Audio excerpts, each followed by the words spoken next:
All right, so here's the story of me being an absolute fucking moron. All right, I had a wonderful run of shows last week, Tuesday through last night, Sunday night at the New Jersey Peck Center in Newark, New Jersey. My week started off with my favorite show of the year now, the second annual Patrice O'Neill Comedy Benefit. Amazing 3-hour show. With there wasn't anybody on that show that I wasn't a huge fan of. The crowd was unbelievable. I want to thank all of the comics who donated their time. It was just an amazing, amazing night. And I want to thank Opie and Anthony and Jim Norton for hyping the show, moving all those tickets. It was a huge success. And for those of you who came and all that, just know that Patrice's mom and his wife and his stepdaughter were over the moon happy. So you guys really did a great thing by buying tickets to that show. It's a wonderful thing. We're definitely going to do it again next year. We're going to try to expand it in many different ways for next year. But it was a huge success, and I couldn't have done it without Maureen Taryn behind the scenes and all the comics and Opie and Anthony and all the fans that came out. So from the bottom of my heart, thank you, thank you, thank you, thank you, thank you. All right, so that was the Tuesday night. And it was a great night, too. We had the after party. Everybody was hanging out. And Verzi's hilarious. He shows up like around 11:30, right? I'm like, hey, what's up, whatever. He's pacing back and forth like a friggin' caged goddamn cat. I don't know what the fuck's going on with him, right? And finally, I look up and make eye contact with him, and he is walking by me, just eyeballing me, right out the side of his head with this fucking, not quite a grin, not quite a scowl, but he is looking at me. And I'm like, Jesus Christ, all right, you know. What is this here? Oh, my stupid phone's going off here. I'm like, what is the problem? Right? So I get up and I walk over, and he's like, dude, you want to smoke a stoke? Oh, you up for a stoke? I'm like, absolutely. So he goes, I got a place. So long story short, the whole thing dies down around 1 o'clock in the morning, and we leave there. Takes me to this insane fucking cigar bar, and we go in there. They got all these different kinds of cigars, so we just fucking do it up. We got like this Nicaraguan cigar with like aged 10-year tobacco. Dude, I swear to God, I lit this fucking thing. I almost puked. Thank God I wasn't drinking, because this thing was like huffing on the tailpipe of my fucking F-100, man. I swear to God. But once you got the thing lit, once I got it lit, it was a whole other, it was just a whole other deal. It was amazing. It was like smoking a blunt. You got like high off this fucking thing. This is going to kill a lot of purists. I'm still not drinking. I'm a month in, 28 days, 4 weeks. I actually got an O'Doul's with it. I know. I'm waiting for every guy out. Jesus Christ, what are you, a fucking queer there? Yes. I had drank an O'Doul's. I have to, all right? I got a 20-day tour of Canada coming up. Damage will be done. I'm in basic training right now. All right? Fucking, what are those old army marches? What do they say? I don't know. They always say you're gay. Or you're part cattle. Don't they do that? Are they allowed to do any of those anymore? You know, now that they have openly gay people in the military, I guess like half of their jokes are out the window. Where you from? Only thing from there is stairs and queers. You ain't got no horns, right? With their hacky fucking jokes. They had to update it. Only thing from there is steers and homosexuals. Fuck, it doesn't rhyme. God damn it, give me 20. Anyways, completely lost my train of thought. So we smoked these cigars. I'm drinking a fucking O'Doul's.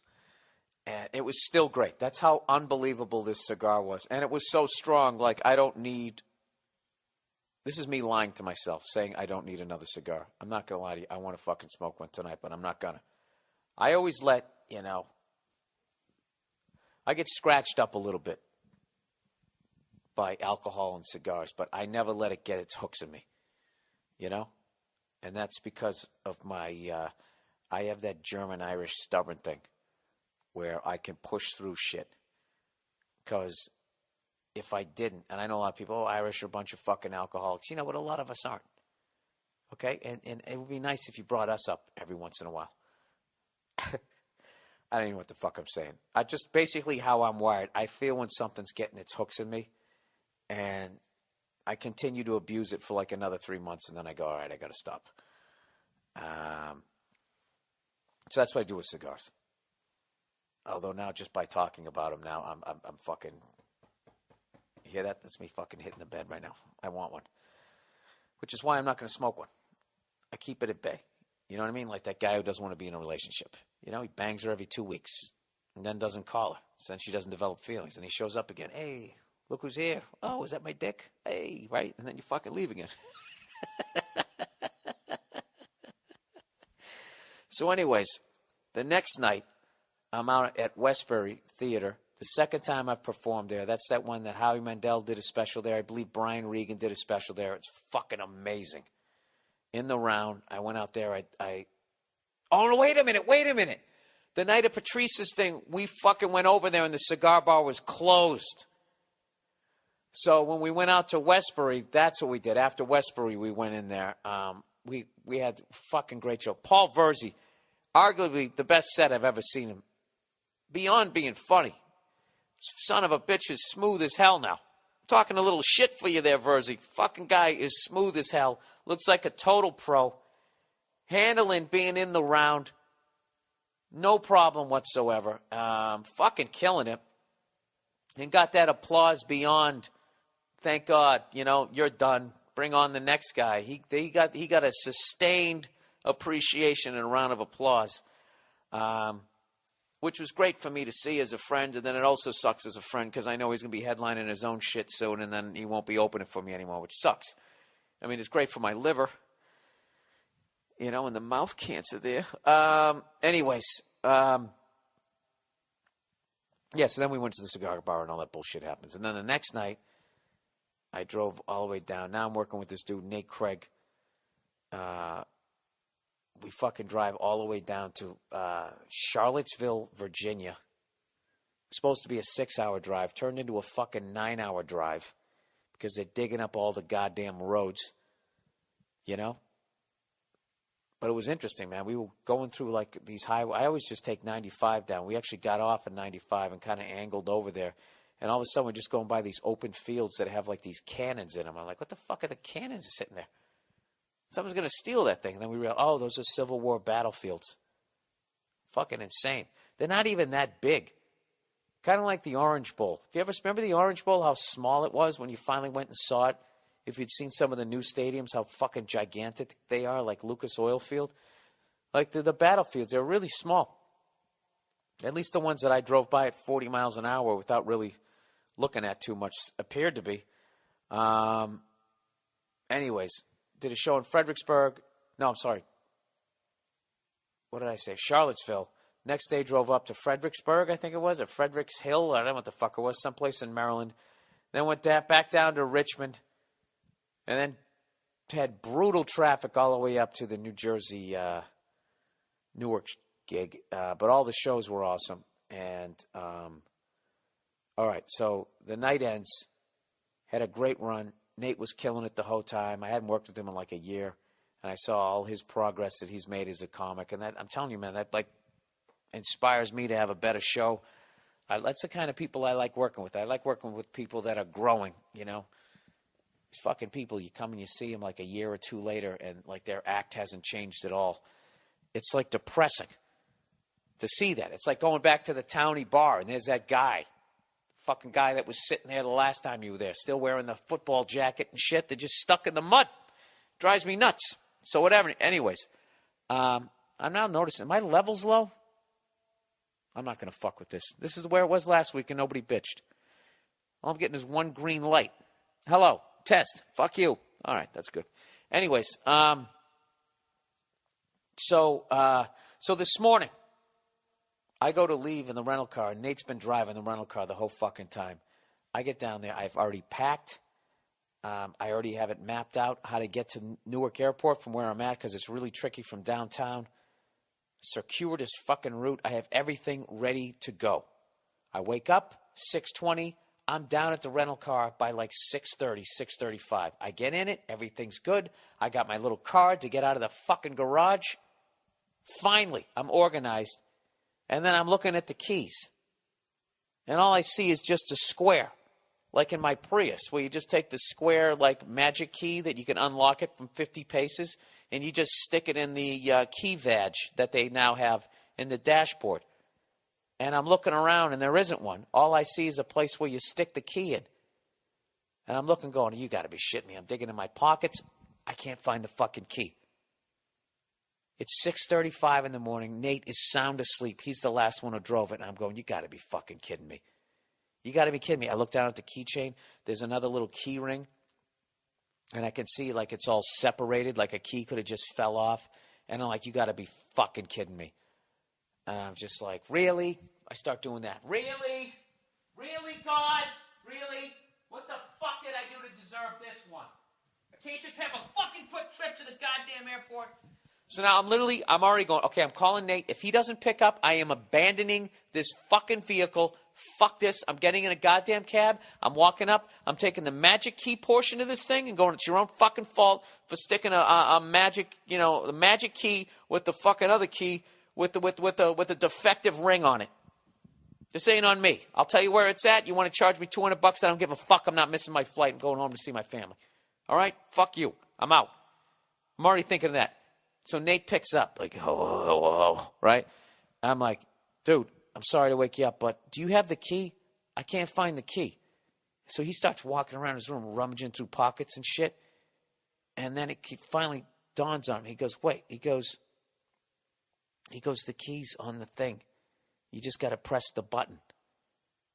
I go, what are you talking about? He goes, on the little, whatever the fuck you call that thing, the thing that opens it and puts on the line, because you just press the button. So I press the button and the key comes out like a fucking jackknife. And he heard it come out and he just starts laughing at me. And there wasn't anything I could do. I just started laughing too. And I want to tell you guys that I am embarrassed by this story, but I'm not. Like, that kind of shit happens, like with any remote base level technology. I just can't figure it out. I've used keys like that in the past. I haven't in a while.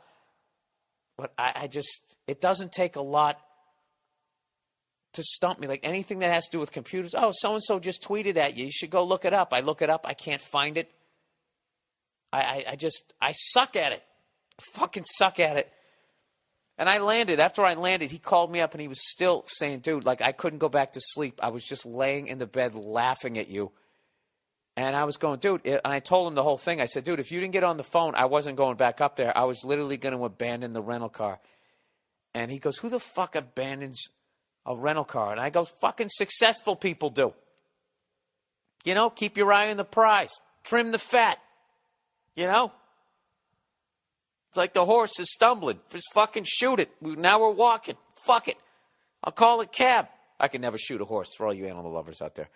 I just would call a cab. And I was prepared. If he didn't pick up, what I was going to do, my backup plan, was I was taking my shit out of the back of it. I was locking it, and I was going to curse all the way to the lobby, get a cab, and I was going to go back over to the rental car place, walk right in there and go, here's the keys. Here's where it's at. I only have the magic part of it. I don't know where the fucking other thing is. All right? Charge me whatever. And the person would have looked at me and would have hit that button, and that thing would have opened up. And I would have just sat there looking like, I just would have laughed. I would just be like, hey, I'm a fucking idiot. What do you want from me? That's what you didn't do enough of a background check.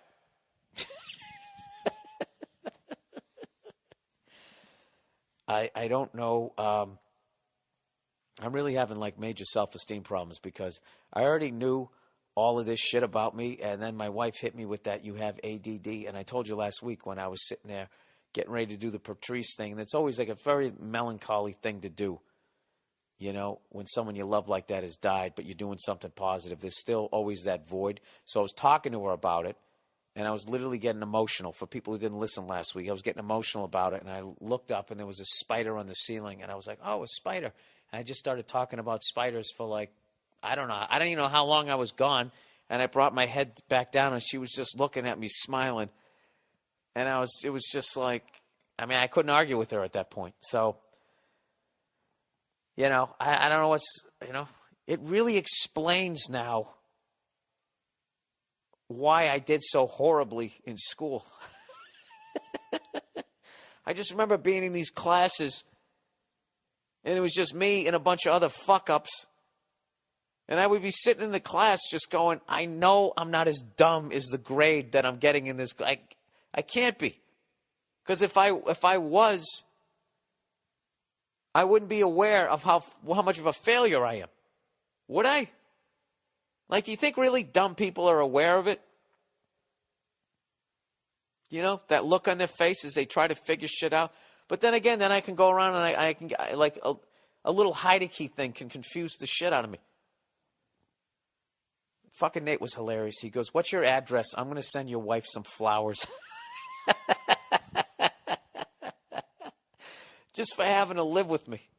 Do you realize how fucking sad that is? Of course you do. And I know you're enjoying every bit of this.